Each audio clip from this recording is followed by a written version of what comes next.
We're recording.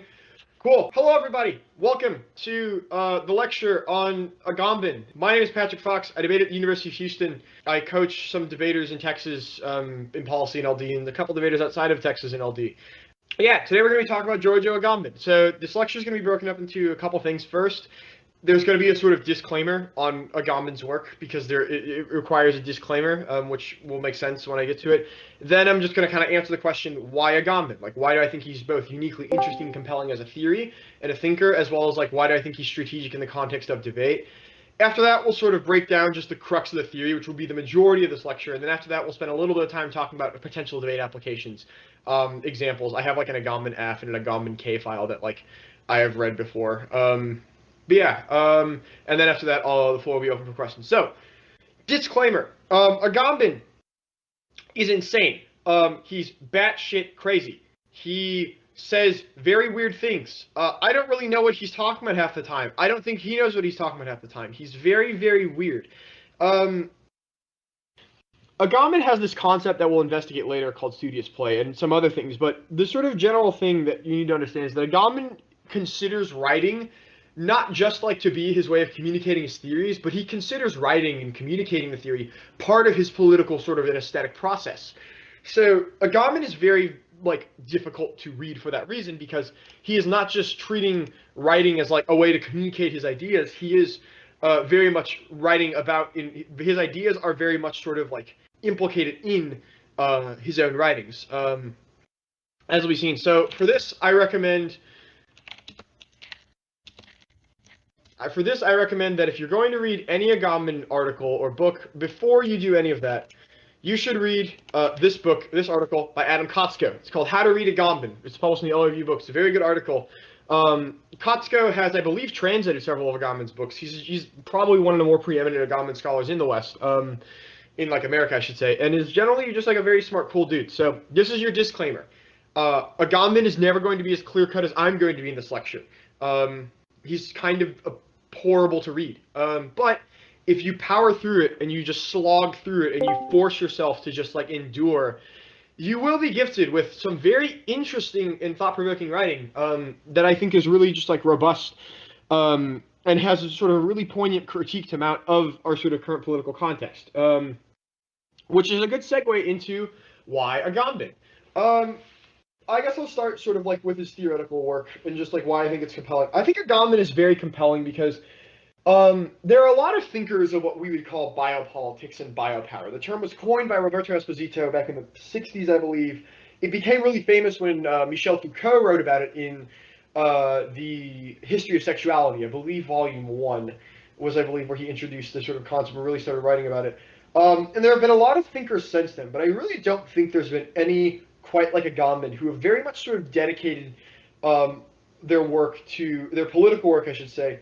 The sort of like political work that Agamben has done, I really don't think there's another thinker of biopolitics that has really sort of done so much to sort of generate a robust sort of theory to account and historicize what we call biopolitics and sovereign power. And in particular, Agamben very much critiques like Foucault's sort of like theorization of biopolitics, which we will get into later on. But overall, I really don't think there's a more compelling thinker of biopolitics active today that is prolific. There are a lot of thinkers who are doing very interesting things with it. Jasbir Puar has done some very interesting stuff about biopolitics. There are a lot of very interesting people in the context of disability studies who write about it.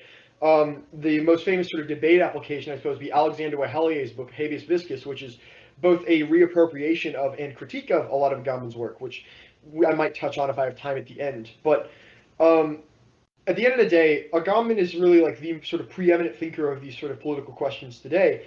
And he has such a huge, robust, and influential body of work that while he's not necessarily, I think, a perfect theorist by any means, and he's very, very widely critiqued in some ways, it is very hard to sort of ignore his influence. And in particular, as you will see, especially his writing on the state of exception and sort of his critique of security politics and the security state, very important. As for why Agamben debate, kind of a lot of the reasons I just said. He's very underexplored and undercredited. Not enough people sort of really take his writing seriously in debate anymore. And so we get if you put in the time to learn Agamben, first off, it sets the groundwork for a lot of the literature. I'm of the view that unless you've read some of Agamben's work, and specifically the stuff in the sort of Homo Saucer series, as well as like the Open Man and Animal, in particular, you're not really going to understand what people like Wahelier are talking about when they talk about Agamben. You're not going to understand like Mark Rifkin and some sort of indigenous thinkers' critiques of Agamben and sort of appropriation of the concept from a settler colonial theorization. You're not going to understand sort of what Puar is talking about when Puar talks about Agamben. Agamben is very underexplored in debate, even though there was a period of time where he was kind of quite prolific, but I think he's kind of fallen by the wayside. I think it's a mistake because he's still publishing. People are still writing a lot about what he says, and you have access to this really robust theory of power in sort of like literature base that just like is both, I think, very strategically applicable, in particular because like he's written so much. He's been writing actively since the 70s, and he's written about everything from like aesthetics. His early works are about aesthetics and sort of subjectivity and language. I have a copy of Infancy and History right here, which I think is one of his more important books, up to just like the American security state and beyond. He has critiques of identity politics. He talks about like the inhuman, the animal a lot. And just in general, like I think that there's just a lot of like stuff that he's talking about. Watch. So ancient Roman law is something where Agamben sort of starts out with, because Agamben sort of understands and thinks about Roman law as the sort of genesis point for a lot of this stuff. Not that, and because he understands the sort of Roman law and sort of like particular Greek and the advent of the city-state and the idea of citizenship, which concerns a lot of his work. Which is where we're going to start. Who here has heard the phrase in the context of Agamben, or outside of its context, but I doubt you've heard it outside of the context, the phrase homo saucer? I will type it in the chat. Homo saucer. It's a Latin term. Yeah. Who has heard this phrase? Just like show of like whatever in the chat. H for homo saucer in the chat if you've heard it. Bonus points if anyone can tell me what the word actually means without cheating. It's not true man.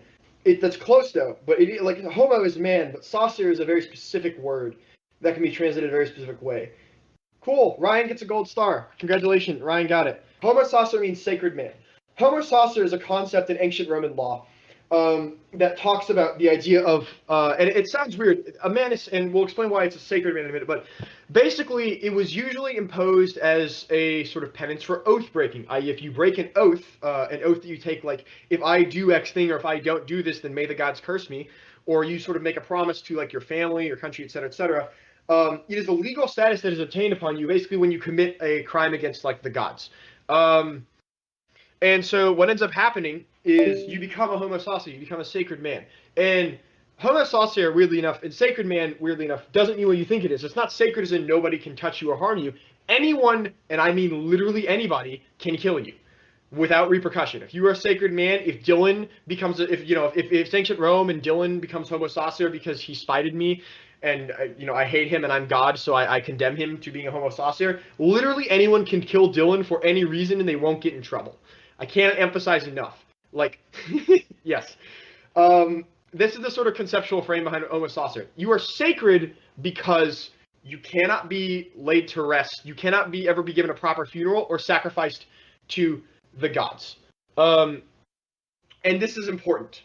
That is what makes you sort of sacred, because saucer for Roman, like sacred is a rough translation. Saucer just it like can be understood the same way. Like the word can be either translated as like blessed or cursed, right? And so as a result, you can never be sacrificed to the gods. You can never be given like a proper burial. It is believed your soul will never pass on to the afterlife. But you can be killed by anyone. You are outside of the law. There's a very important sort of conceptual framework here that I'm going to spend some time on, which is that this sort of establishes for Agamben the originary distinction between what he calls Zoe and Bios. And who has heard those terms? It's Zoe with 2 dots over the E and then Bios. Who in the chat has like heard those terms? Bonus points if you can tell me what one or both of them means. Zoe's not the earth, but in this context, it might be that literally, but that's not what this means in this context. Fact of living, kind of. Ding, ding, ding for Christine. Christine got it. Christine gets a gold star. Christine gets... So Sarah's also right in that Bios is life, kind of. So Christine is correct in that it gets a gold star. Sarah is also correct. But Sarah doesn't get a gold star because they're not quite entirely correct. So there is this conception of 2 different kinds of life. Zoe and Bios. Bios is life that is... Bios is life... Dylan gave you a gold star. I bless Dylan's gold star. I sanctify it. It is now a proper Patrick gold star through its anointing. Are you happy? Wonderful. Um, Anyone who listens to this lecture outside of the context of this camp is going to think that I'm so psychotic and deranged, and they're probably going to be right. Anyways, um, Zoe and Bios are the two sort of kinds of life, in that Zoe can be understood as animal life. So think like the inhuman, both in the sense of like the animal, but also animal life in the sense that it is not Bios, political life. The important sort of thing here is to understand that Bios is sort of creating this original distinction between citizen, those bodies protected by the law, and not. Can anyone give me just like a succinct definition of what it really means to be a citizen?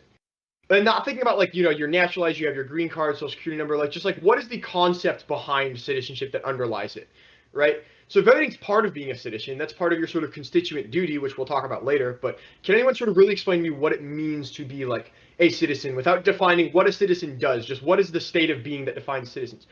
Rights. You are part of a state. You have the rights to the country you're a citizen of. All three of these people get gold stars, but I'm lazy, so I'm not going to type them out. Someone else should do it. But they all get gold stars. Hooray! Thank you, Dylan. Dylan has earned his way out of my ire.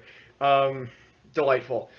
But this sort of like framework that this sort of exists in is that we can understand this sort of distinction between animal life, which is not protected, and bios, or political life, which is protected. And most importantly, it is protected because it is political, because the sovereign sort of exchange its protection with it. This is sort of like a pretty important sort of concept in Agamben's work, and Agamben sort of is drawing off of thinkers like Hobbes a little bit and Schmidt a lot, and sort of talking about the relationship between the sovereign and the citizens, which is that the sovereign controls the boundary of what life is political and what life is not. And these boundaries are very arbitrary, as we will see, and are subject to exception. And this is a good segue into biopolitics, and what it really, I think the best definition of it is the politics of bios, i.e. the politics of life that can be politicized, of protecting life, right? And this is where we sort of get a little bit into Foucault, because I think Foucault's definition of biopolitics is quite good. There is a sort of section in the history of sexuality where Foucault talks a lot about biopolitics and sort of popularizes the term.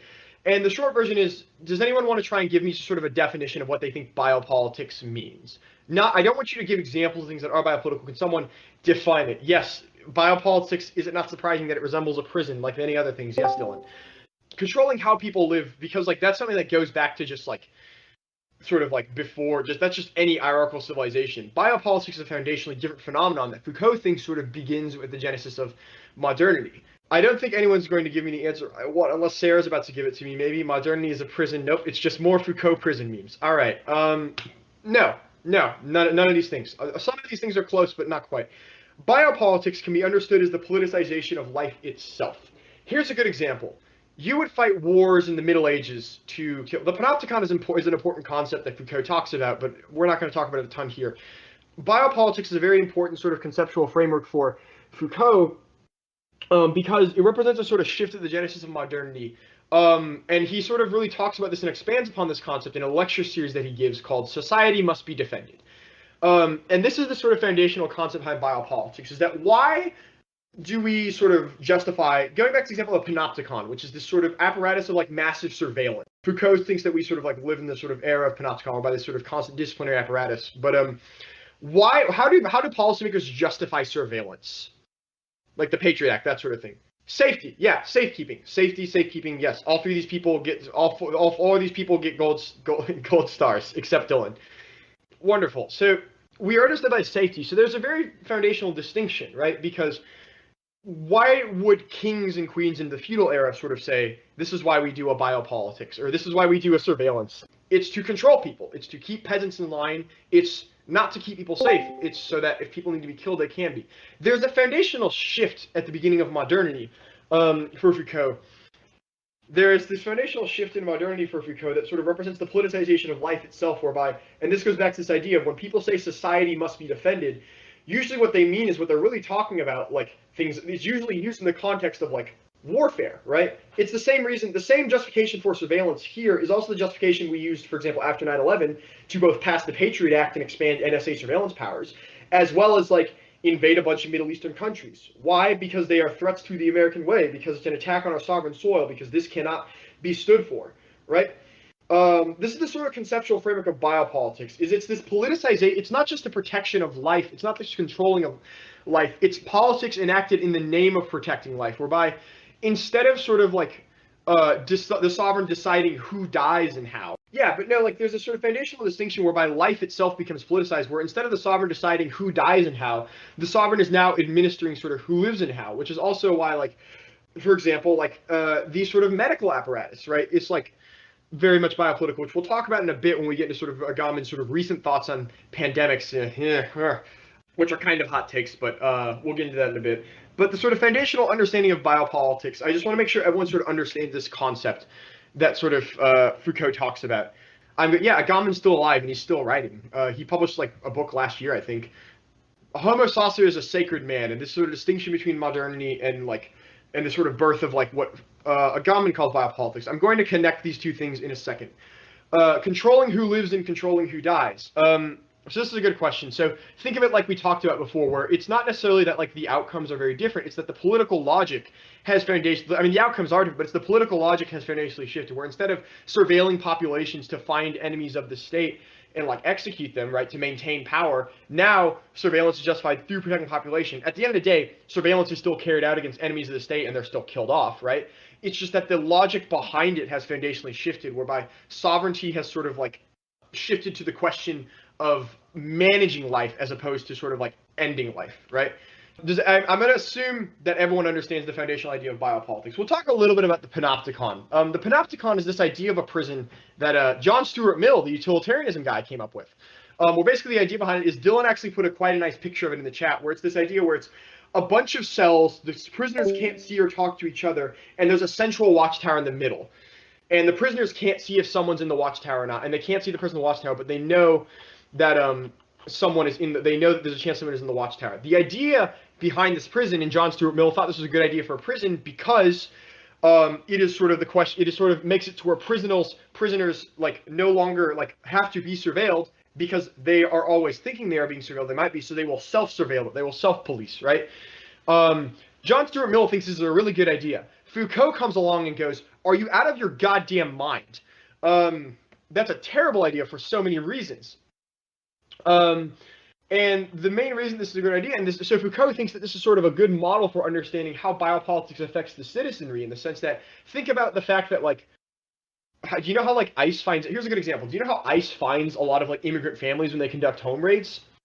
Right? It's not their, like, excellent intelligence gathering capacity, although they do have excellent intelligence gathering capacity. Never let anyone tell you the NSA and, like, the government aren't good at surveillance. They're really good at it.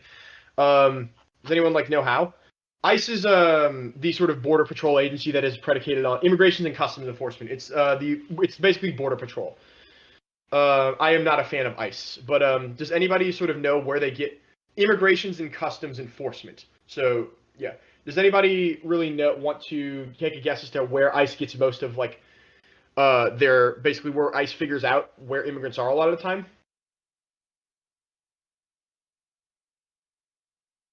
Tips from neighbors. Jason got it. Jason gets a gold star. Yeah, snitches.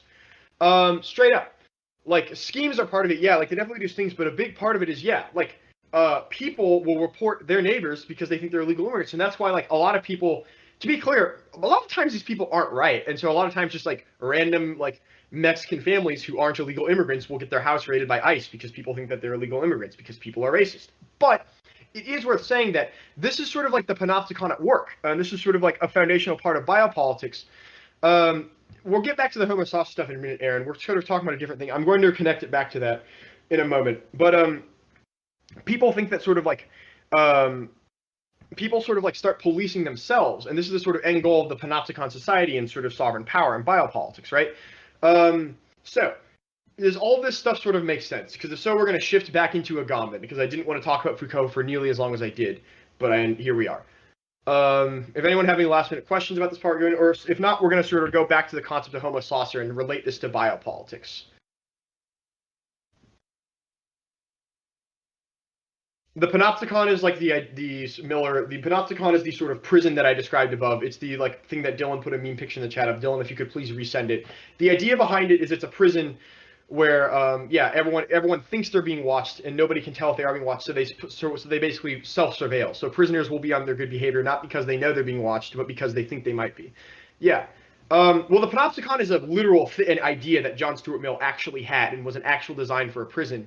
Foucault sort of applies this analytic to surveillance and disciplinary and sort of punishing and discipline and punishment societies and ever. If the book that I think is important for this part of Foucault's work is Discipline and Punish, which I highly recommend for debate and non-debate reason. Yes, Mills is absolutely an op. Anyways, so I think we all sort of understand this concept. So we're going to shift back to Homo saucer. Can anyone sort of explain to me the relationship between like what they think Homo saucer and biopolitics is? Actually, I'm just going to go ahead and do this part. Never mind.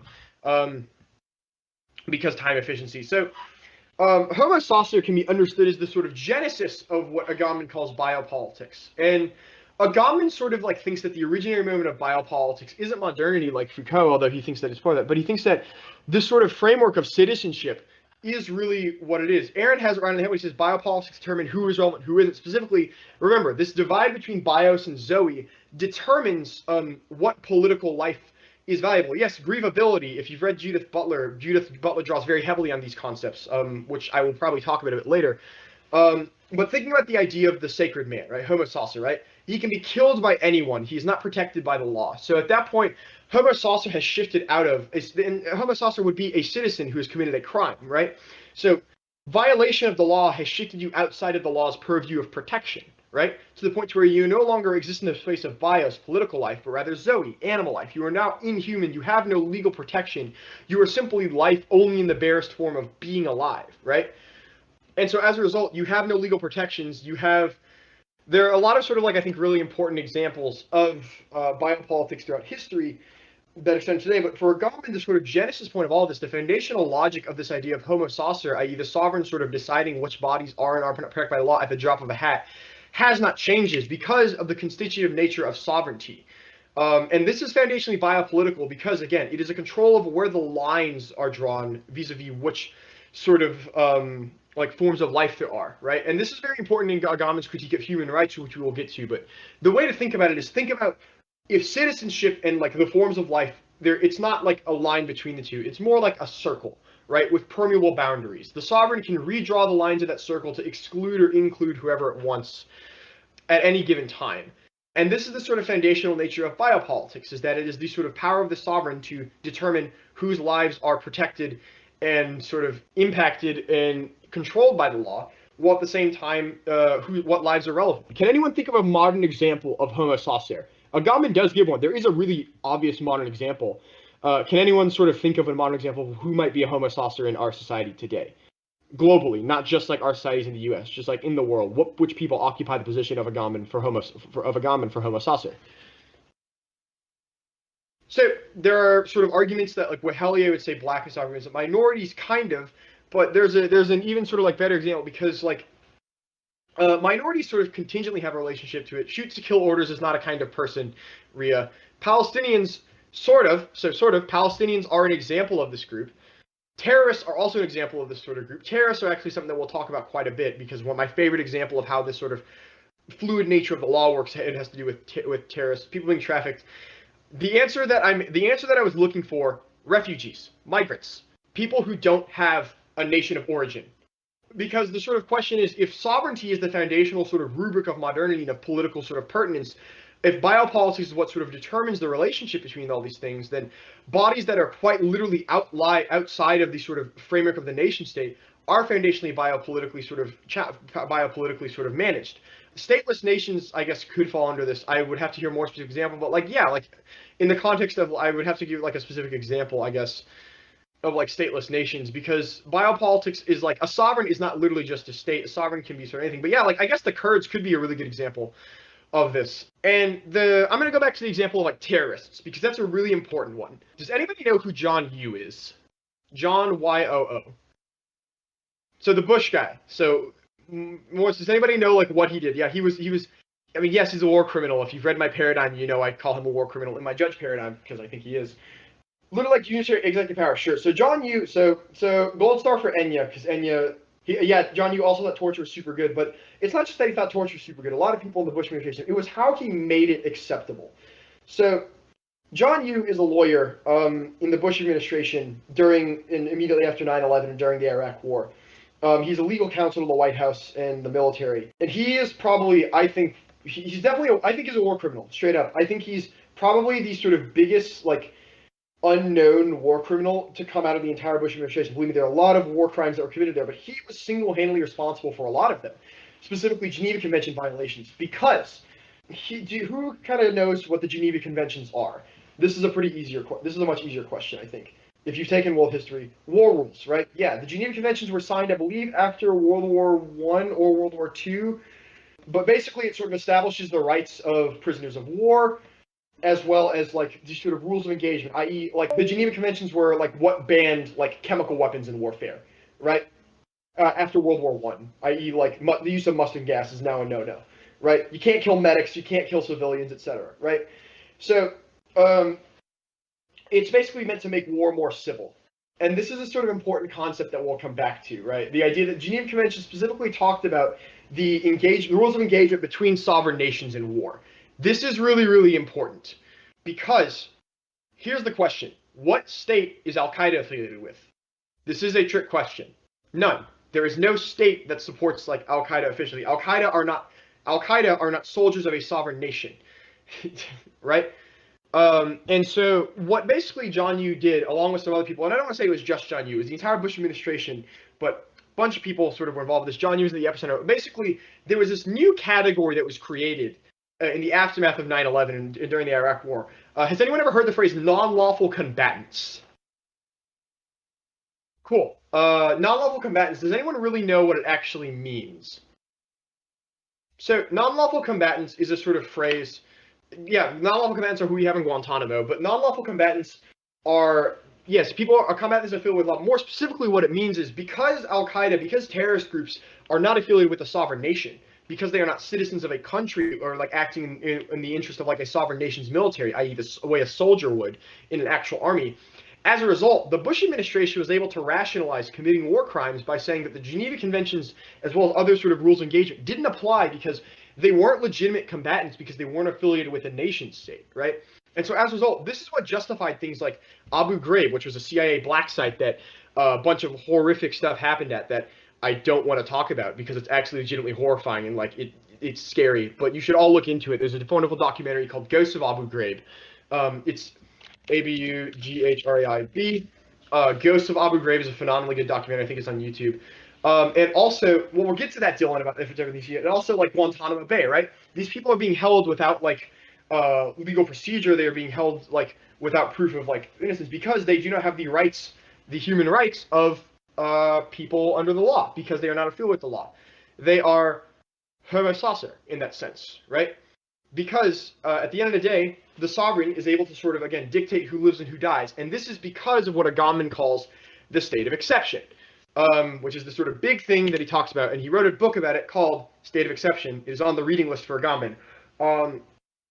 So why was all this justified? Going back to what we talked about with biopolitics again, what was the someone remind me in the chat. How do we justify surveillance with biopolitics? Under biopolitical regimes, how is surveillance justified? Safety. Yes, wonderful. Ryan gets a gold star. So does Miller. I guess Sarah too. Wonderful. So biopolitics is sort of this regime of understanding, protecting the life of the populace, and specifically sort of politicizing that life to the point to where the binaries between sort of citizen who is within and outside of the law, those lines are always blurred. And so the reason this is done so is because the state of exception. And this is sort of a foundational concept for Agamben, which is that the sovereign is both within and outside of the law at the same time. Because the law is foundationally what decides. I.e., the letter of the law is what determines both the rights of prisoners of war and also who counts as a prisoner of war, right? Does anybody here know about presidential war powers? Presidential war powers are a thing where literally the president can basically seize control of things and suspend things like writs of habeas corpus in time of war in the event of sort of preventing things. I'm getting to what is the state of exception. This is the example. The reason this is justified, the reason all these things are justified is not just to protect the safety, because obviously, like, we didn't like have massive intrusive. We had to a degree, but we didn't have things like the Patriot Act till after 9/11. It was justified because 9/11 was a special case because terrorism creates an exception. The state of exception is whereby the law is suspended by the sovereign. And this is a thing that's written into the U.S. Constitution. I can't emphasize enough. This is all perfectly legal. If you look at the U.S. Constitution and you read the section on the war powers of the president, literally the president can suspend people's rights in time of war and can take unilateral acts they wouldn't need to in the event of protecting the populace, which means that as a result, anytime this sort of that safety is invoked, it's not just a question of like protecting people, but it's a question of generating these sort of modes of exceptions, which allows the sovereign to sort of suspend its own legal restrictions. This is why for Agamben, the idea of human rights and the idea of yeah, they did this to protests in New York. Good one, Rhea. Yeah, Rhea gets a gold star for keeping up with current events. The sort of like foundational concept behind this is, and this is why I'm foundational to sort of Agamben's criticism of human rights, right? Which is that like the problem with sort of human rights frameworks is that, like, yeah, the Geneva Convention is like a cool idea. Like, yeah, even when states are at war, we should treat prisoners of war civilly and not like do genocides against like civilian populations. But the problem is that these suspensions can these sort of like legal protections can be suspended at any time by the creation of exceptions, right? The law is a very slippery thing. The law is constitutive of the nature of the sovereign, but the sovereign also can use the law to justify them stepping outside, i.e. the sort of state of exception is generated when the sovereign declares like literally like a state of emergency in the context of like the sort of like U.S. government and war powers. And this goes back to Agamben, to France, the French Revolution, and what was called the Terror. After the French Revolution, and the French Revolution was very much predicated on egalitarianism and sort of like radical sort of equality, those sort of like liberal Enlightenment ideas. But the French Revolution, immediately after the revolution was happened, martial law was declared in order to protect the new regime, and people were executed, and this eventually spread to political dissenters. And we can see this sort of like same thing happening here in the U.S. today. We're in Portland. Yeah, this is a conversation that's going on in the chat. People are getting kidnapped by the National Guard. I shit you not, ICE specifically, actually, like Border Patrol is in Portland disappearing people. Like people are getting black bagged, straight up, like vanished into unmarked vans. Nobody knows where the hell they're going. This is a thing that is happening. If you are in any way interested in radical politics involved in it, you should be very, very scared right now. And sort of like there's a parallel between this and the French Revolution, this concept of homo saucer and biopolitical, which is that the sovereign can always generate its own state of exception, right? Because the sovereign is both inside and outside of the law. Everything that is being done in Portland is legal. It is a violation of constitutional rights, but it is written into the Constitution that for protecting the public safety, the president has the right to violate people's constitutional rights. The war on terror, yeah, the war on terror justifying radical action is a good example, i.e. the war on terror you even used to justify the Patriot Act, right? And those sort of things, right? This is the sort of foundational logic of biopolitics, where this culminates in this question of sort of the sort of question of citizenship being suspended and excluding more and more bodies that are and weaponized against sort of bodies that are politicized in various ways, to the point to where American citizens in Portland, like this sort of violence is not just abroad anymore, right? Where it's like, it's no longer like just terrorists in the Middle East that are no longer have citizens' rights. It's American citizens in Portland who ostensibly like are not terrorists, but are getting disappeared and black bagged, right? And this is not a coincidence, because for Agamben, like this is not sort of like an abnormality. It really is not an exception, because this is just kind of what legal systems and what sovereignty does. This is the sort of foundational biopolitical divide. I like apologize that I haven't given this lecture in a while, and I forgot the way I used to give this lecture, so I don't remember it as well, but I am trying to sort of spending a lot of time here to sort of clarify things, because this is the sort of very important thing for Agamben, and this is what Agamben's sort of interpretation of like sovereign power is very distinct, is that for him, sovereign power does not do biopolitical things. Sovereignty and those Western legal systems predicated on the sort of logic of citizenship and exclusion is foundationally always biopolitical.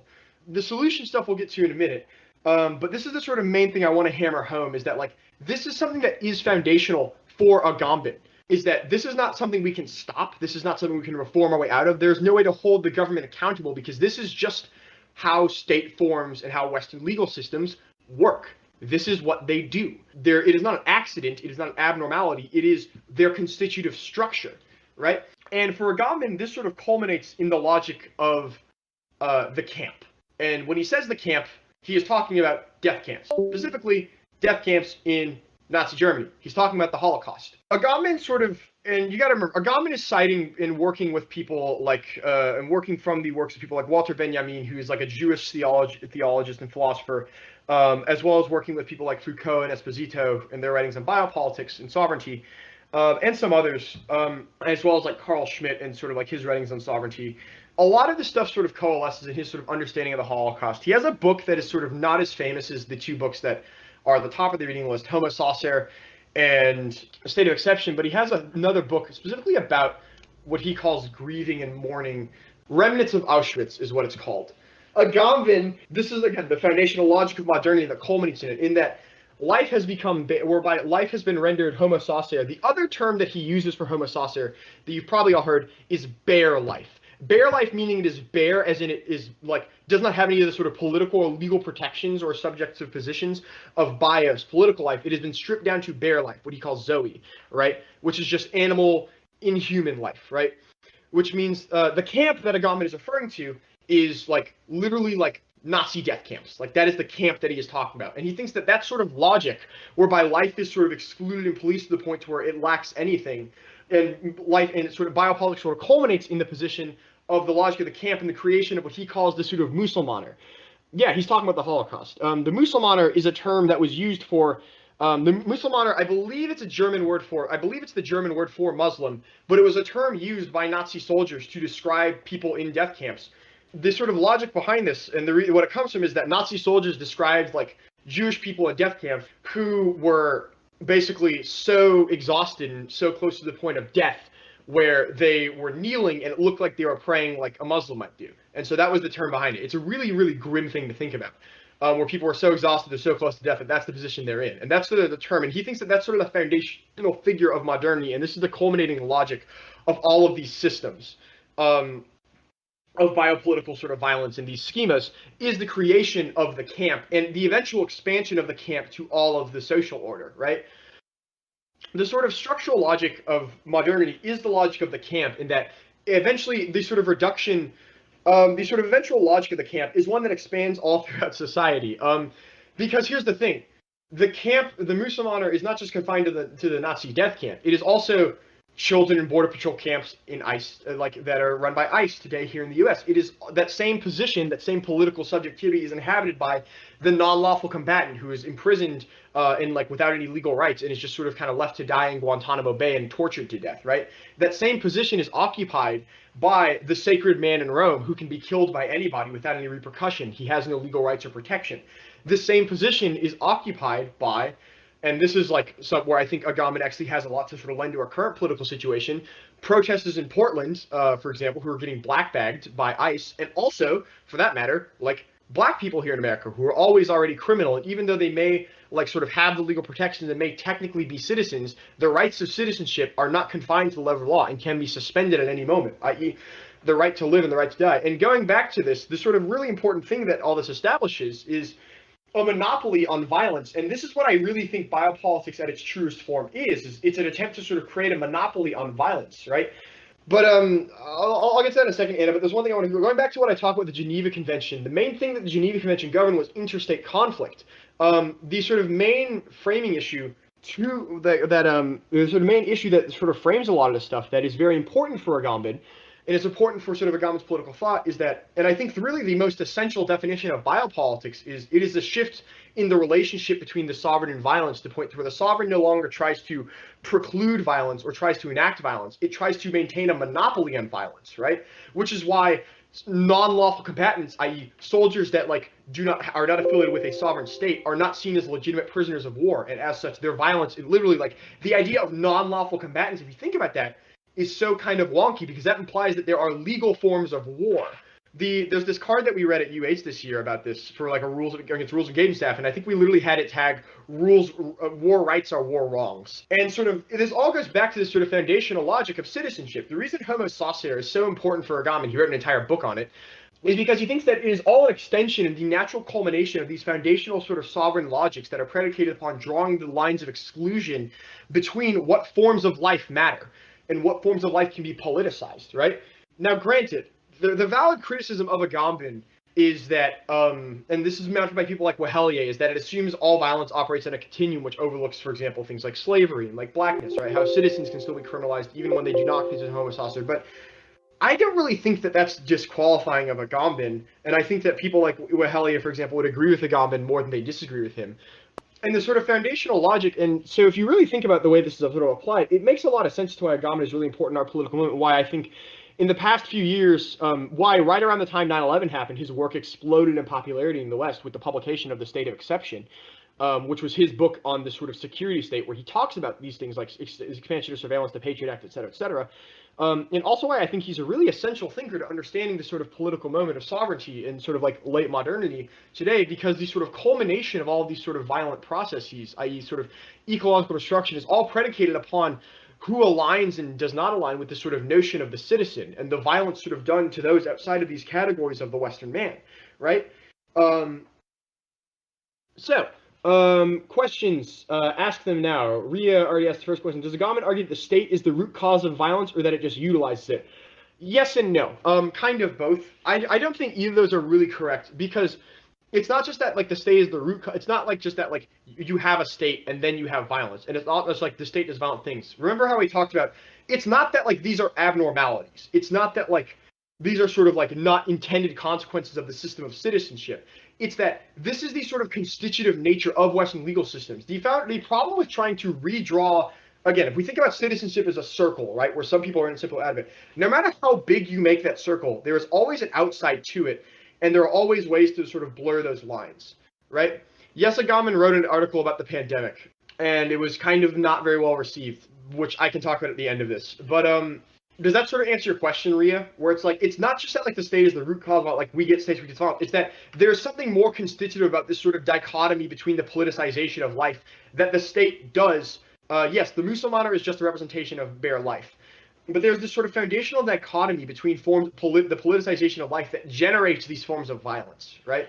It's not just the state, it's the operationalization of the system of citizenship and Western sovereignty that, again, goes back to this example of Homo saucer. Like, Agamben doesn't think that Homo saucer is a strange thing. Agamben thinks that in a system of legal sort of rights defined by citizenships and one's relationship to the sovereign, Homo saucers not only are always going to exist, but must always exist, because if citizenship is a circle, every circle has a constitutive inside and outside, which means there are always bodies that are outside of the law, that are in between the categories of animal life and sort of like and political life, right? Does Agamben think the state of nature is good then? I don't think he probably would, but I also am not sure if he would like sort of do that, because like Agamben is also definitely critiquing like the sort of Hobbesian view of the state of nature, i.e. that like people need a state because otherwise we're all savages. So I wouldn't say he thinks the state of nature is good, but I don't think he thinks it's bad. I don't know. This isn't really answering your question. I'm confusing myself now. Give me a second. I think that like Agamben's sort of understanding of the state of nature is that like that when sort of the state of nature or these things arise, I don't think he thinks the state of nature is good, but I also don't think that like he thinks that we should always police the state of nature, because Agamben's sort of model for what social organization should look like is foundationally different from I think both of these things, which I guess is a good sort of transition. What was the example of sovereign in biopolitics? So the sovereign is just like basically anyone who sort of decides the question of citizenship. So the sovereign is like the government who can take away your rights. The sovereign is the king and queen who can sort of decide like whether or not you get to keep your land this year if you're like a serf. The sovereign is like the Roman populace who sort of determines who is and who is not sacred, like the sacred man, right? Those sort of things. But yeah, like for in the context of like modern sort of theorizations, the example of the sovereign given would be that of like the sort of modern political state. What are solutions that Agamben foes? So Agamben sort of, and this is where Agamben gets really weird, because Agamben doesn't just think that this is an effect of legal systems. Going back to what we talked about, the example of biopolitics, we police ourselves, and the example of how a lot of ICE like raids are done by tips from neighbors. It's not just that people outside of sovereignty experience violence, that people inside of sovereignty are also surveilled and subject to this. And furthermore, we police ourselves, i.e., think about just like the sort of buying up of like the sort of affect of power of national narratives. If you bring up 9/11 to fucking anyone, right, who like was alive during it and remembers it, like they'll get real passionate about it real fast, right? Talk about it's a tragedy. And this will be like people on the right, people on like the like left liberals, right? Those sort of things, centrists. There's this sort of national identification with citizenship that is the sort of other side of sovereign power and sovereignty. And sort of Agamben's sort of theorization of these sort of things can be understood as sort of the way in which we as citizens also invest these things, i.e., think about the sort of Obama campaign. None of you probably remember it, but like it was a very sort of hopeful thing. It was a sort of redemption to the Project of American Exceptionalism, like the logic of yes, we can, the first black president. It's a new era. And then we got more of the same. more neoliberal austerity, like more like sort of stuff like that. The bounty on Assad Shakur's head was doubled. Drone strikes increased. Obama straight up like killed more people in the Middle East than Bush did. I'm not even joking. But the sort of affective sort of investment to sort of nationalism and populism is also what like can create sort of like the oscillation between like how we can go from someone like Obama to someone like Trump, right? Is because it's not just that like citizenship is a thing the sovereign imposes. We have affectively attached ourselves to notions of citizenship and politicized our own identities to that point. So it's not just that like the sovereign polices us, it's that we police ourselves and identify with the lines the sovereign draws, right? And as a result, this is the sort of question of the way in which potentialities are conscripted and the way in which sort of subjectivities are policed. But so actually communism is a good example to sort of explain the idea of like whatever being in the way identity is politicized. Because again, going back to this, Agamben thinks that capitalism is foundationally a biopolitical. To be clear, Agamben is not like a fan of like capitalism, but Agamben thinks that like Marxists have it all wrong because, for example, think about just like being a worker, right? In the context of like in the context of like capitalism, right? The problem and the reason that the Soviet Union sort of collapsed back into this sort of like pseudo-tankyism vis-a-vis Stalin is that for Agamben, the sort of authoritarian tendency can be understood as sort of, at the end of the day, is Mao any less of a sovereign than like lords in feudal China, right? Is Mao not also deciding when he demonizes certain people as reactionaries and when he executes like people who don't participate in class struggle? Is he not also drawing that same line of the categories of citizenship, just under more ostensibly egalitarian ways? Was the French Revolution not like predicated on ideas of egalitarianism? Did it not still carry out the same sort of state-race terror after the fact, leading, funnily enough, to like the guy who sort of orchestrated the revolution ended up getting executed on it and executed himself, funnily enough. The sort of foundational problem that Agamben has with like communists and organizing is that at the end of the day, you are still politicizing the question of identity categories. Like, organizing around the worker means that anyone who doesn't organize around that idea is not your friend. And this is what sort of creates both infighting, a fractious coalition, and also is what sort of collapses back sort of like into sort of more state-based forms of capitalism, because the demand for industrialization and sort of like that causes sort of modernity to always reassert itself, right? Because he thinks that capitalism is foundationally a biopolitical system whereby identities are politicized and utilized as useful for the sovereign. This is how he thinks that sort of our potentialities and subjectivities are conscripted for the sovereign, right? The same systems that compel us to work are the systems that compel us to rat on our neighbors when they break the law, right? It is these sort of affective investments into your national identity and citizenship. And so, the really good example of this is like anarchists were often killed by communists because they were like dissidents. And there is quite, I think, a good sort of case to be made about the sort of relationship between those two things and to understand the way in which sort of like good criticism of the way in which these sort of things like play out and how capitalism and these sort of biopolitical systems can reassert themselves, right? And the obvious example of that is like modern China, right? Uyghurs in concentration camps. A communist country founded on ideals has collapsed itself back into a new advanced support of state capitalism and has started doing some neo-colonialist nonsense, and also just has like Uyghurs in concentration camps, right? Even no matter how sort of egalitarian, if you are sort of always, those lines that you draw against along the line of citizenship will always reassert themselves, and sovereignty will always turn violent.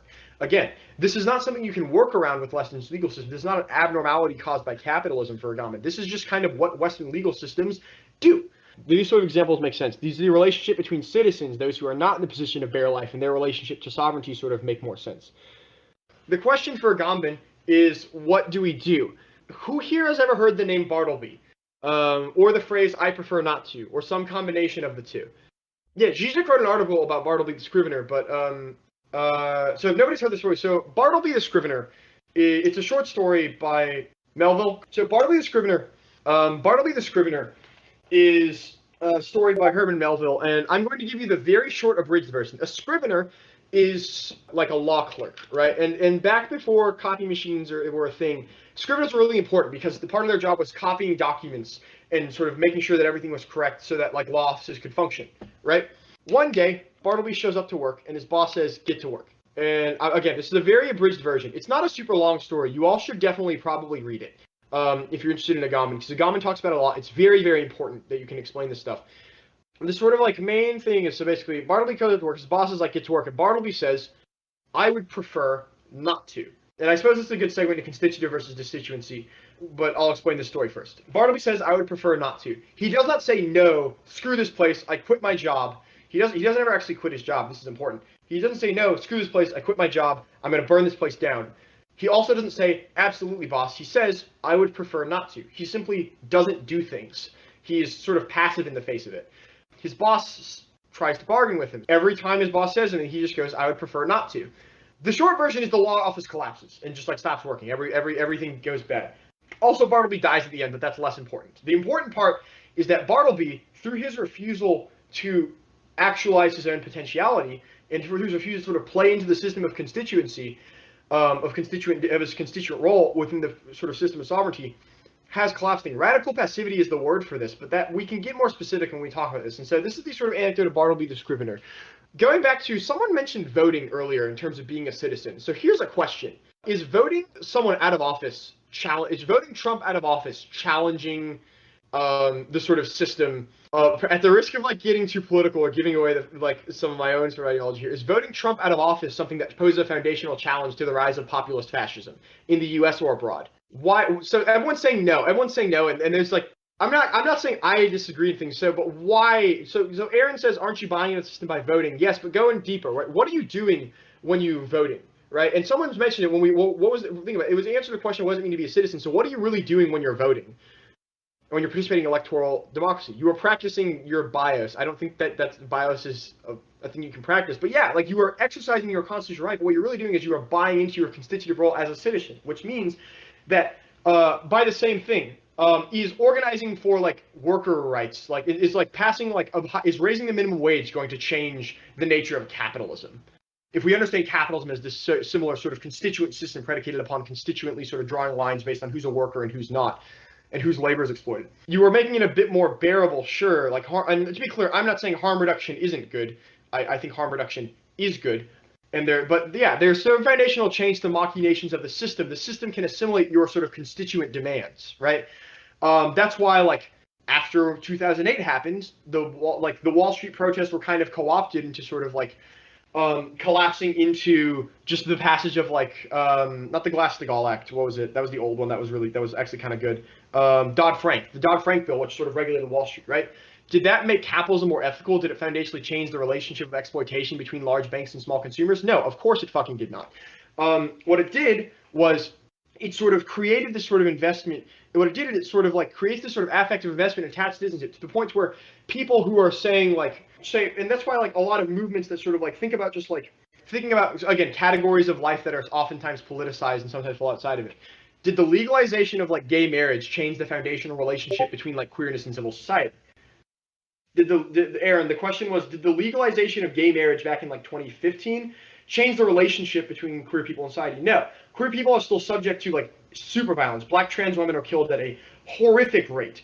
And so there is a sort of question here about like, what is the problem with all these? The problem is all these that instead of sort of attempting to sort of like break down the framework that makes these violence possible, what it is doing is sort of legitimizing, and it is sort of all it is doing is sort of, if you think about going back to the example of the circle, all they're doing is having the solvent erase a tiny part of the circle and then redraw it around a smaller group of people, right? So it's a little bit more people are citizens now, I guess, right? And have the full rights of citizenship, which is why, like, the sort of like recognition framework is one that is sort of very much brutally critiqued by Agamben. This is Agamben's sort of critique of both liberal identity politics and also just liberalism in general, is that this framework of identity can only ever sort of re-inscribe our constituent attachments to citizenship, right? And sort of invest in our own capacity as constituent subject, which allows for us to still be conscripted into the service of like the state.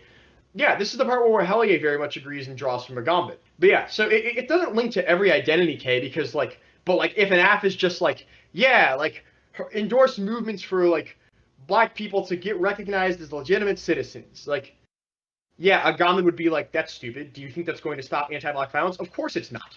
And even sort of like some sort of more radical identity sort of politics, in that he sort of thinks that at the end of the day, you are still attached to the sort of identity that is generated for you, i.e. queerness. If we understand queerness as deviance, as a lot of queer theory authors do, it is only deviant insofar as we are assuming and taking for granted the reference point of like the state and that sort of understanding of the human and what life is political, right? Which means that I don't think Agamben is necessarily correct about this. I actually personally disagree with Agamben about politics and my thoughts on these sort of things, but there is something to be said about, like, if you are sort of defining yourself by your deviance from the norm, it precludes your very capacity to break down those norms in the first place, which means it requires a radical divestment from those things. So The other side of it, though, is that thinking back to like the sort of question of the legitimacy of violence in the state, right? Can you violently lash out against those things? What happens when you try and protest these things and really try and foundationally challenge the legitimacy of the system, i.e., what's happening in Portland right now? Yeah, if you sort of really foundationally try and challenge things, you are sort of placed excited off. You are a dissident, you are executed, you are blackbagged, right? So at the end of the day, right, the reason that like sort of protest and like the right to protest doesn't make sense is because going back to this example, like what is the right to protest foundationally? Right to say, yeah, the right to say please, kind of, but more importantly, it is a right. And like any human right, just like the rights of combatants and people fighting against the U.S. in war when we decide that we don't like them very much and they're not attached to a state so we can do what we want, just like the rights of refugees, just like the rights of homosexuals, just like the rights of political dissidents, there are things that can be immediately suspended whenever the sovereign decides, right? They are contingent. Agamben thinks the social contract is sort of, to answer Aaron's question in the chat, Agamben thinks the social contract in the sort of kind of Lockean understanding of it is like this sort of like thing he's criticizing, this sort of Western understanding of sovereignty of sort of legal systems are it's all the same shit for Agamben. So does all this sort of stuff make sense, the sort of idea of what constituent power is and sort of why the exercise of constituent power, i.e. voting, protesting within our rights, et cetera, does not work or challenge it or make a meaningful challenge to the system of like capitalism or sovereignty? Does nobody have any questions? I'm going to wait 10, 9, 8, 7, 6, 5, 4, 3, 2, 1. I see no questions in the chat, so I think I'm gonna move on. I see no questions in the chat, so I think I'm gonna move on. So Agamben, going back to the story of Bartleby that we talked about earlier, what is it that Bartleby did, and why is what Bartleby did radical?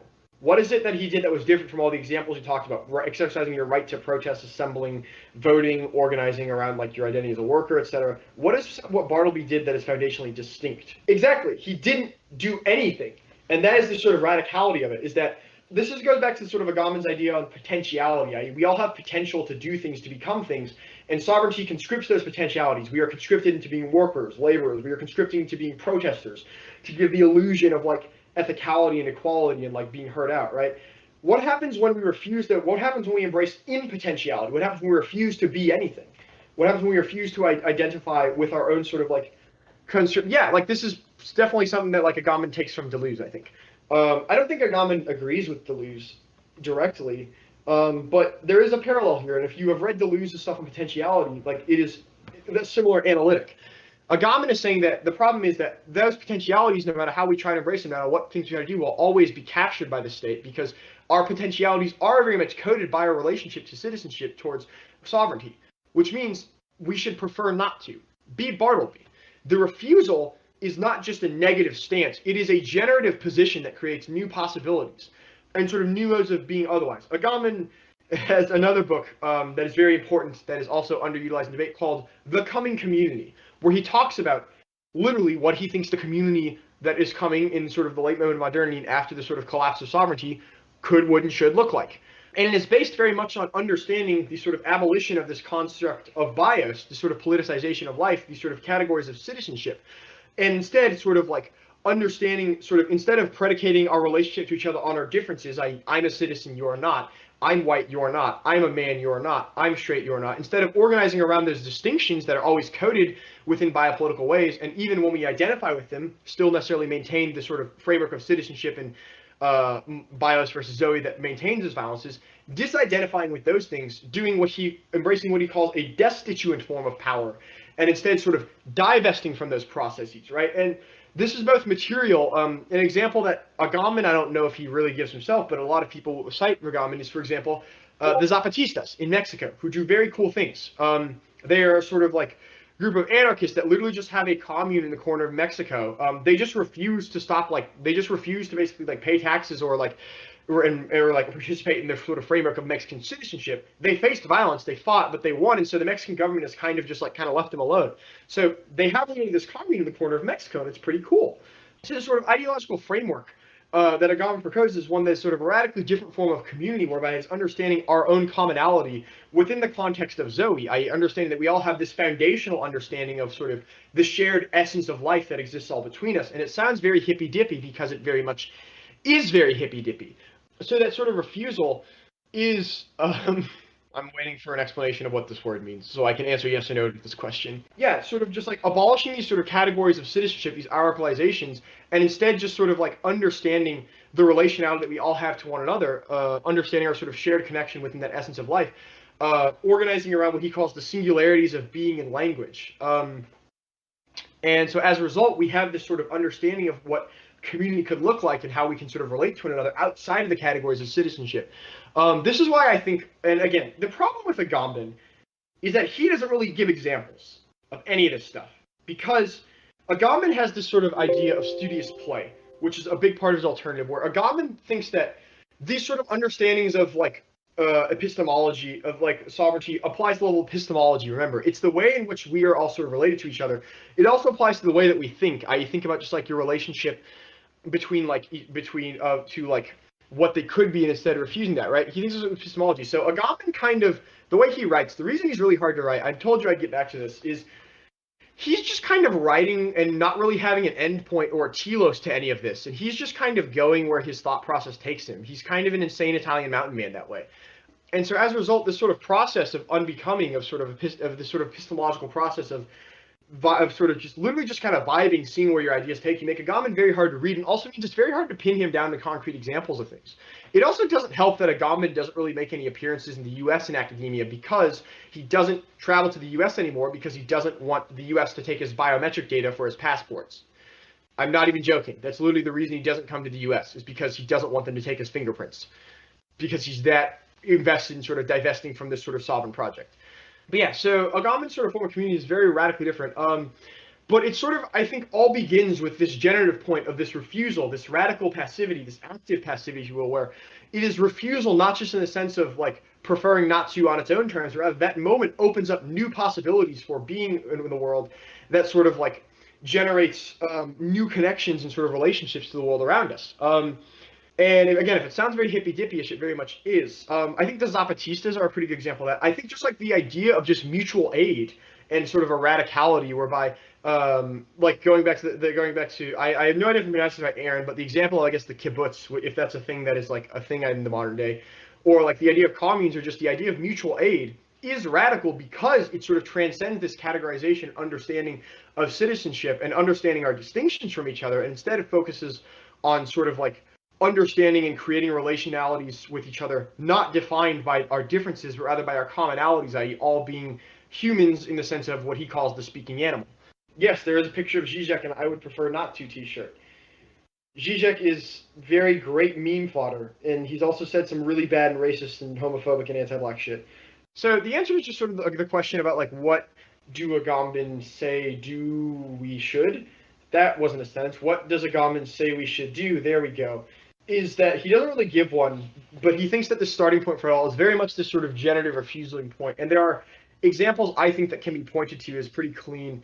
I don't really know this sort of example of this sort of like refusal, this generative point of refusal that generates sort of new subjectivities, i.e. outside of the constituent and destituent nature of identity.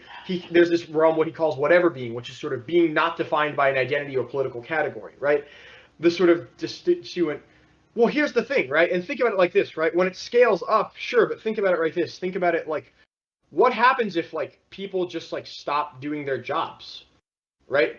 Again, like they're not violently resisting anything. What happens when like people stop doing their jobs? What happens when people withdraw from the system? What happens when cops just stop being cops? What happens when we all kill the cop in our heads, right? Those sort of things. And instead just focus on sort of these sort of diversities of citizenship. Now, look, if the questions you are all asking is, this doesn't seem very pragmatic, you are definitely correct. And Agamben, like, is definitely, I think, very short in the question of the praxis category. But as a theoretical project, they could be good under Agamben. It depends on the telos of it. If the telos of worker strikes is to like organize around unions, create a worker state, Agamben would say no, because it collapses back into the same Western notions of like sort of constituent identity. If the question is like, but the question sort of like is like, does Agamben think that just sort of general strike could be good? Are you just sort of divesting entirely from the sort of system of capital, and importantly, like making no demands, right? Not trying to be like, we want better working conditions, saying we would desire the abolition of this position. We desire the abolition of labor as a sort of category of subject. The problem with sort of like transition to a democratized workplace, Aaron, is like going back to it. What foundationally changes about the relationship between labor and capitalism? It doesn't, right? And furthermore, again, going back to this, right? What's the difference between your citizenship being defined by like being a worker and sort of your relationship to labor under capitalism versus under like a sort of like Soviet style communism government, right? To be clear, I'm not saying that like tankies, like everything the Soviet Union did always was like tanky bad, but it's understanding that like Mao killed political dissidents, so did like Robespierre, right?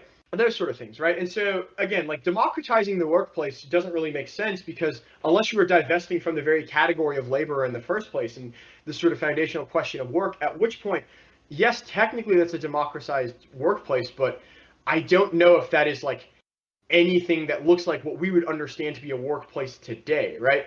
And Agamben thinks that these sort of things occur within sort of singularities, right? And within these sort of individual moments of refusal that generate these things, right? So think like the example that I think is quite good that Agamben, I believe, does mention by name, but if not, someone I've read that talked about Agamben mentioned by name, Tiananmen Square, I hope I pronounced that right, in China. The moment of sort of like the protester just confronting the tank, that image is really famous for a reason and represents the man's not attacking the tank, he's simply just confronting it and not moving, right? Which sort of throws into question the legitimacy of the legal system whereby it responds to challenges to itself with violence and it monopoly on violence, which means that it begs the question, how can violence be justified against that, right? This is why I think like there is an element, well, I don't think MLK and the civil rights movement is a very good example of consistency. There is an element of this to the idea of nonviolence, right? Where I'm thinking of like, for example, like Tibetan monks sort of like self-immolating as a protest against the Chinese government, right? That moment that sort of throws sovereignty into sort of like, that sort of throws sovereignty into sort of confusion because how do you the sovereignty only knows how to respond to demands of constituency, either demands for recognition or just like outright violence against it, at which point it can sort of just like justify a violent response and exclude you from that category, right? Voters like get pats on the back and protesters get like blackbagged, right? What happens when like there is no telos, there is no a and there is no man? What happens when it is solely a mode of being that exists outside of the categories of sovereignty? There's something that foundationally unsettles the sort of foundation of this sort of metaphysical framework upon which modernity is built, this sort of biopolitical exclusion that is originally predicated upon the sort of distinction between human and animal life, right? But zoe and bios, politicized life and animal life, sort of just like bare life.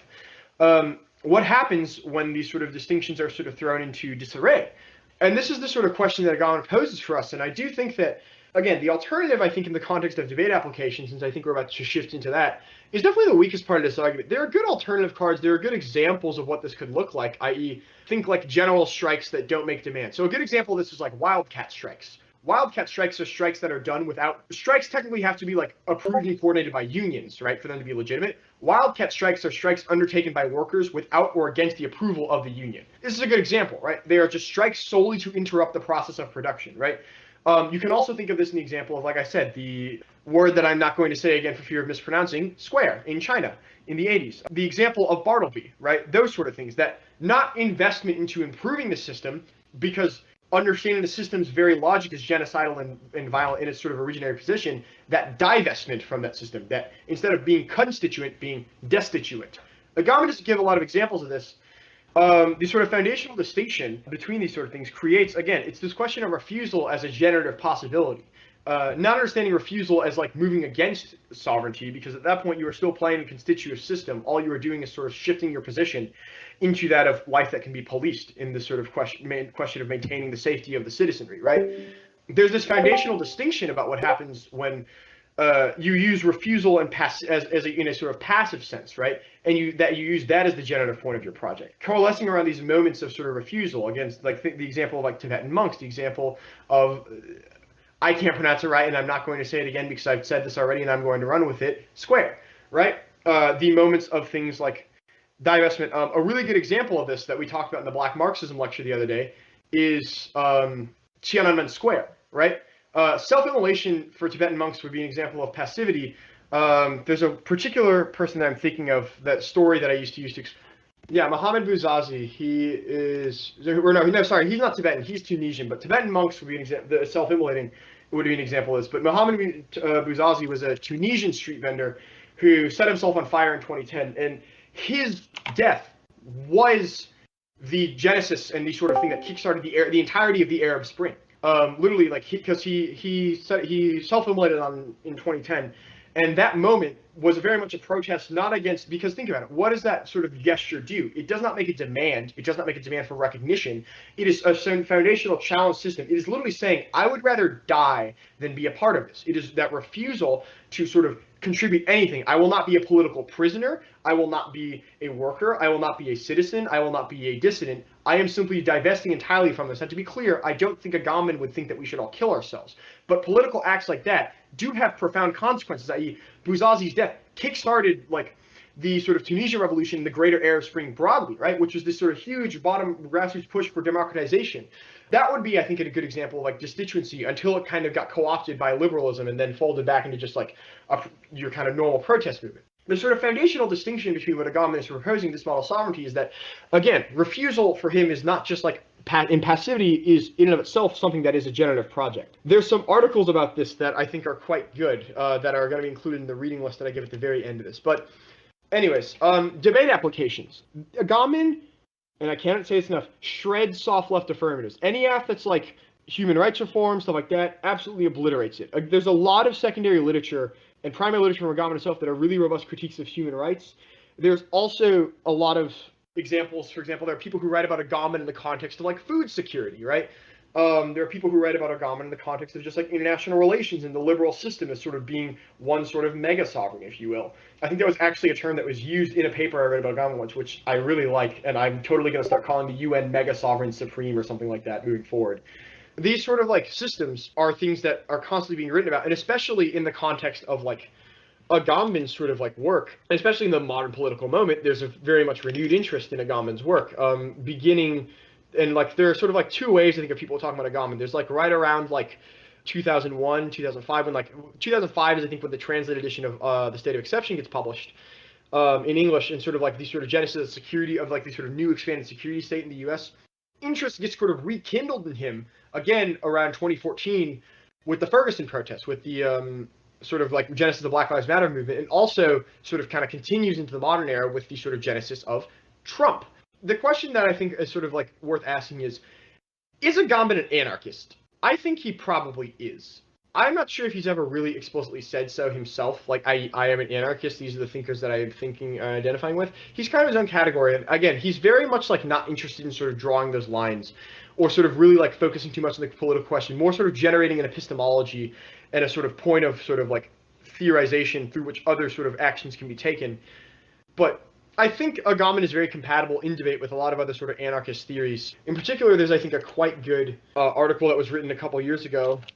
But yeah, debate application, Agamben is sort of like, was my pocket K for soft left Fs. It is also like something that like I think is very strategic as an affirmative, because the best affirmatives and the best KFs are the ones that defend just enough to say they do something and very little else, because they're just very hard to like answer. I think Agamben is very good for that. I read an Agamben after my senior year. I read it a lot. I won a good amount of debates with it. It's a sort of very nuanced theory, because like the people aren't really going to have answers to it other than like the biopolitics good stuff, which those cards are horrifically bad, and then like this just general state good stuff. But if you just sort of get a grasp of this understanding of the way in which legal systems, again, it's not an abnormality. You can't restrict the sovereign from doing what it does. This divide between the citizen and non-citizen is constituted Western legal system. You can just sell that. It becomes really easy to beat like people's state good blocks. I also think that Agamben, even if you don't straight up read Agamben's a phenomenally good jumping off point for other authors and theories. There are a lot of settler colonial theorists who have talked about Agamben. There are a lot of queer theorists who have talked about Agamben, Puar being one of them. I don't think Puar likes Agamben very much, but Puar has talked about Agamben. There are a lot of like people like Wehelier, like there are people in Black studies who've used Agamben and sort of like done interesting things with his work. There's an article that I'm going to link that's it's abolitionists who have sort of adapted Agamben's framework and sort of like analyzed it in context of things like the sort of settler colonial anti-black sort of state regime. And it's written in the aftermath of Trump, which is going to be on the reading list because I think it's a really good article. Debate applications, I think those are the sort of like most robust ways to sort of read Agamben. There are some weird interactions. I don't think Agamben's super viable for KVK debates because he kind of like everyone, he either kind of agrees with everyone or everyone has a pretty robust criticism of him. So you either lose the permutation or you just like lose because like for someone like Puar just like doesn't like Agamben, or like Wehelier, whose entire book is written as a criticism of Agamben, for example. But I think the most strategic place to read Agamben is a good sort of like theory. It is a post-structuralist sort of like theory of power, I guess. K-AFs are different. I'm talking about like going for Agamben versus K-AFs is bad. Reading Agamben asks is fine. I think it gets a bit harder to sell in like KVK debates, but there are ways to do it. Like we had an Agamben F, and we had like the only K we were really worried about is pessimism. We had just a really good frontline to it that talked about like black biopolitics. I think we actually might have used a Wahelia card in there or something like that, or maybe a Farley card. I don't know. Agamben just like shreds framework really well because you can sort of make these really good arguments about how sort of the generative point of their model of debate is one very much sort of invests into this logic of sovereignty and sort of like assumes like our potentiality to contribute. The idea that we have to sort of all get smarter and better is not like sort of like benign, but rather sort of an imperative. This sort of mirrors the sovereign imperative, sort of conscript all of our potentialities to make us be all we can be in the service of citizenship, right? Yeah, Agamben would sort of critique utilitarian calculus to answer Ryan's question in the sense that utilitarianism is foundationally, I think, a biopolitical sort of system because it is literally assigning values to human lives and sort of is predicated on the question of what lives have value to begin with. What do you say if they say extinction outweighs? What are the most common alts? So the most common alts are the Prozorov paper is quite good. So I'm gonna provide a reading list and I'll be sure to like make sure which one of those are like good and cardable. I'll like provide that a bit closer to the end. But yeah, what did we say if they say extinction outweighs? Kind of the standard sort of like arguments. So here's an standard K arguments, but like I obscures everyday violence. But the distinction is you have a really good robust theoretical base to back that up. I.e., do you know why we invaded like Iraq and Iran and Afghanistan, like the Middle East after 9/11? Because everyone was like, holy shit, Al Qaeda and like the terrorists have weapons of mass destruction, and we're all going to die. Now that turned out to not be like true, and it's like just think about just like when they say extinction first, they are literally creating a state of exception in that moment, and that they're literally saying the incredible like sort of circumstances of this justify an exception to like the question of sort of human rights, the question of violence against bodies, etc. Yeah. So if nobody else has any real questions. What is the question of capitalism always reemerge in a system? So Agamben thinks that capitalism reasserts itself because capitalism is foundationally a biopolitical system. I should say Agamben doesn't really talk about capitalism that much. Like he doesn't really do this analysis, but there are secondary authors who have done this analysis. If we understand capitalism is foundationally a sort of biopolitical system, Aaron, that means that the problem with like worker movements is that you are still identifying with the category of worker. If we understand if we understand capitalism as a sovereign in itself, workers are the citizens under capitalism, which means workers movements, i.e. organizing around labor unions and sort of reasserting yourself to try to create a worker state, all it can ever do is sort of recollapse back into the categories of like understanding labor as something to be maximized from citizen subjects, right? Agamben doesn't think that capitalism is structurally inevitable, but he does think that Marxism, in particular, like sort of like old school Marxists, i.e. Leninists and like Maoists, fail to sort of account for the way in which sort of capitalism as a sort of is intertwined with this sort of like biopolitical nature of sovereignty and is sort of an inevitable outcome of modernity. He does not think capitalism arises by itself the way that a Marxist would, or is a sort of external thing. His argument is that capitalism is the inevitable outcome of a system of modernity that like always prioritizes citizens sort of being exploited for the labor and maximizing our potentialities to sort of invest into the system of constituency. Does that make sense, Aaron? Has a follow-up I'll answer after. How to answer biopower is inevitable? It's not. The sort of idea of like states being the only way to organize things is like a fiction. It is not an inevitability. Sovereignty is not like the way things are, the way things have to be. It is simply the way things are, right? The history of sort of Western modernity is the history for Agamben of sovereignty, but that does not mean that like that history constrains its possibility. I.e., there are examples of like societies, like I talked about the Zapatistas. Another good example would be like the PKK in Kurdistan, right? Who are a sort of pseudo-anarchist state. They're definitely not actually anarchists. They're totally communist, but sort of like modes of organization that are not predicated upon these sort of logics of citizenship and sort of the drawing of lines, both literally, i.e. like borders, and also figuratively, i.e. drawing the lines of what sort of citizenships, of what sort of bodies count within the logic of citizenship, right? And that is because this sort of predicate, if we understand like the real meaning of like a commune, for example, this sort of communal understanding requires us to understand like community, right? As in there's a commonality between all of us, right? These all have the same sort of etymological roots, right? And that's not an accident, is because for Agamben, it's a question of organizing not around these distinctions, i.e. the idea of like we are workers, these people are not, right? But rather organizing around this sort of political commonalities, right? The sort of question of we are all humans. And again, there's this sort of like kind of high school musical-y kind of dumb vibe, i.e. we're all in this together vibe to it. And that is sort of, that has been very vehemently critiqued by, in particular, Afro-pessimists. They don't like Agamben very much, yikes. But there is, again, something to be sort of said about the relationship between that sort of commonality and sort of starting from that sort of question of political sort of unity. Not political unity, but sort of like a sort of unitary conception in a social, like understanding that there are certain things that unify all of us in our capacity as human beings. I always like talking about my favorite old Italian crackpot. He really is insane. I cannot emphasize enough how crazy this dude is. He's really good though. I really like Agamben's work. Where do Foucault and Agamben split off? That's a very good question, Ria. Thank you, Ria, for asking a very good question. Foucault and Agamben split off mainly because Foucault sort of like thinks there's a distinction. There's a couple of distinctions, but the biggest one is Foucault thinks there's a difference between sovereign power and biopower. In that Foucault thinks that that there's a distinction between that the sovereign becomes biopolitical when it exercises power over life vis-a-vis the birth of modernity.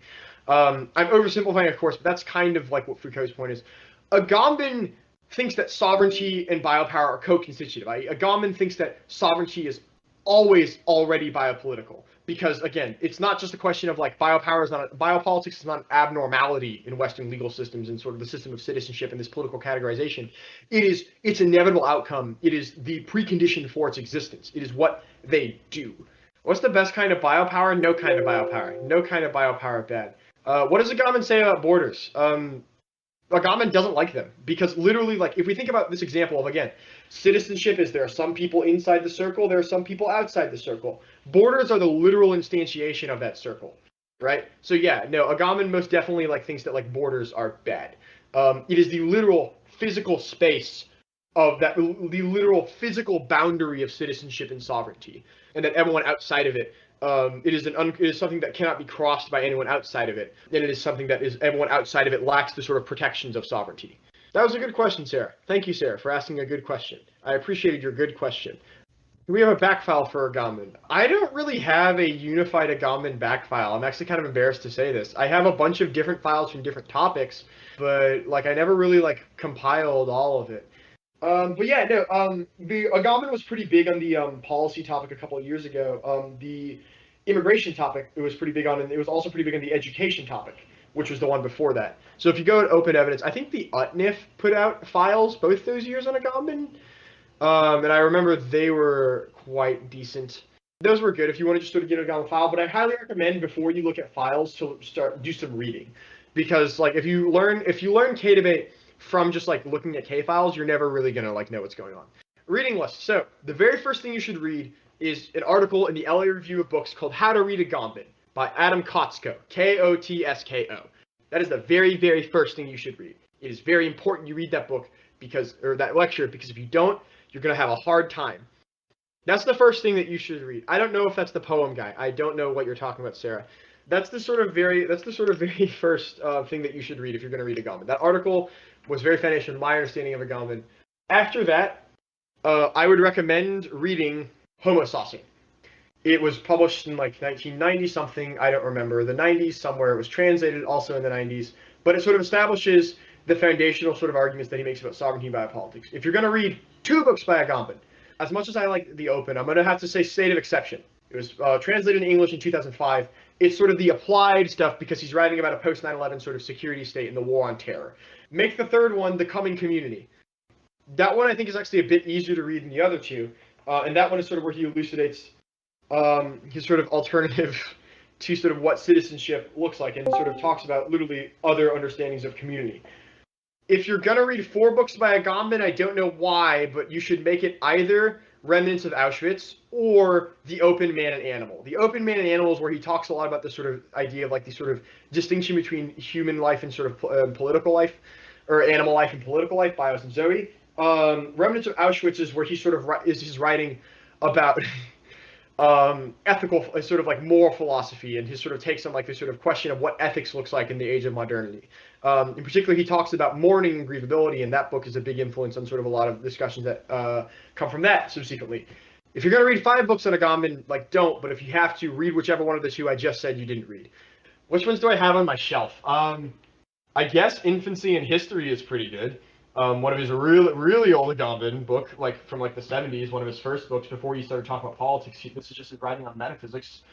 Other than that, there are a couple articles I think are essential reading. One is a very cardable one. I am going to link it right here. It's called Why Giorgio Agamben is an Optimist by Sergei Prozorov. For some reason, a lot of Russians really like to write about Agamben. I literally don't know why, but there is a lot of them. This is one of the better articles that both succinctly summarizes Agamben's thought and also talks about what that form of active passivity might look like. It's quite good. It's like I have nothing else to say other than just it's quite good article. It's the kind of go-to Agamben article alt card. But it's that for a reason. At the end of the day, it works pretty well. Like it's pretty. If you cut this article as your alternative, and you just get good at explaining what Prozorov is talking about, and sort of give some examples, you'll be in a really good spot. The other thing I'd recommend, and this is not necessarily strictly writing from the point of view of Agamben, but this article cites Agamben a lot. It's called, what is this article called? I've read it a bunch of times. I need to cut it. Burn It Down, Abolition, Insurgent Political Praxis, and the Destruction of Decency. It's a really good sort of both thesis level explanation of Agamben's criticism in the sort of context of like what this means in the current political moment, i.e. Trump, rising populist fascism. Granted, it was written in 2018, so it's not the most up to date, but it's quite good. It's also very cardable because the stuff where he talks about, or where they talk about abolition, this article was written by a sort of anonymous collective of anarchists.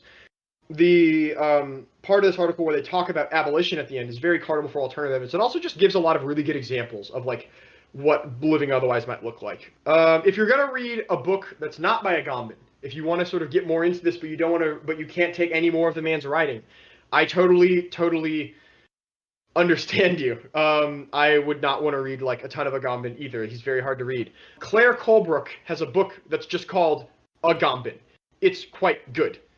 If you're gonna read, I think that if you're gonna read a book out of all of these lectures, you should 100% read Homo Saucer because that's kind of essential reading. If you can't handle any more Agamben after that, read Claire Colebrook's book on Agamben because it's very, very good, and it sort of gives an overview of his thought starting from like the 70s when he was writing about metaphysics and sort of like subjectivity and aesthetics up into like his sort of like late political thought. Yeah. Homo Saucer is one of his more coherent books. I tried to sort of structure them. I don't think Homo Saucer is the most coherent book. It's not the easiest read, but it's definitely the most important out of all of these. But it's definitely not as hard to read as like his really early stuff. It's also nowhere near as hard to read as like some of his more abstract writing, like The Fire and the Tail, which was one of his more recent books, or like What is Philosophy by Agamben. All right, wonderful.